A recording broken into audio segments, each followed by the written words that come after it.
As you know, it's unprecedented times, and the staff safety is our utmost priority, as well as the safety to the community. There's a couple processes that are in place. If someone happens to activate 911, they'll be screened by the dispatcher that they speak with initially.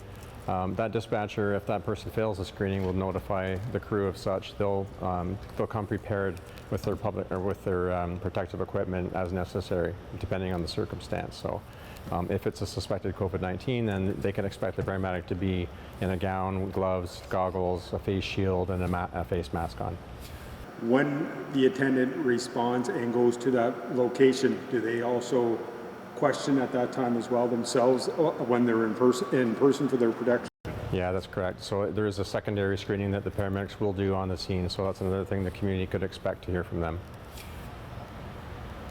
Talk about the situation now and the frontline staff, such as yourselves that are going, such as your attendants that are going out on a daily basis to protect the residents of Northumberland County. I can't say enough about the staff. They've all been amazing. They're very prepared for this, although you can imagine going out into these circumstances that are unknown and unpredictable call environments. You know, everyone has a little bit of trepidation about that, I'm sure.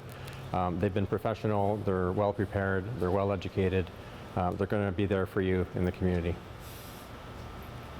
What have volume been like over this last couple of weeks compared to maybe a month ago? Surprisingly, or maybe not, if you think about all the circumstances, call volume is relaxed a little bit, and I think it's likely attributed to the fact that people are staying home, that they're not going out and socializing. They're not going to the emergency department if they absolutely don't need to, and those sorts of things. So that has had an effect on our call volume, and it is down a little bit. Do you respond specifically if it's a COVID-19 case or suspected case when that call comes in? Or what is the discretion, I guess, on the front end when the call comes into the dispatcher? So every call is the same for us.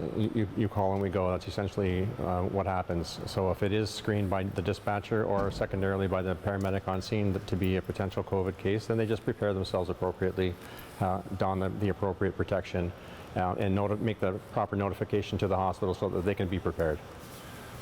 What's been the talk from the frontline workers or the paramedics? Do we have enough public protection or personal protection rather? And you know, there's global shortages. I'm sure you've heard about it all over the globe. So we are okay. We're in a good position, and every day we're getting supply in as needed to keep those people protected. What do you say to the residents of Northumberland County? Stay home for us. That simple? It's that simple. Yeah, we'll be there for you if you need us, but if you can stay home, please do so.